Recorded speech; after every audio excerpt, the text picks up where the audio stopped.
आज करणार आहे सोयाबीन शिजवून घेते. इथे कांदा, खोबरं, कढीपत्ता, टोमॅटो आणि काळं तिखट.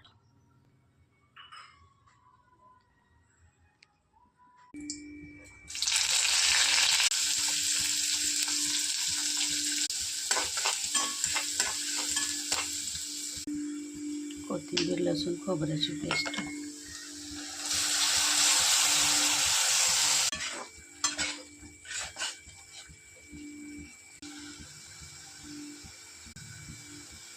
काळं तिखट, चवीनुसार मीठ.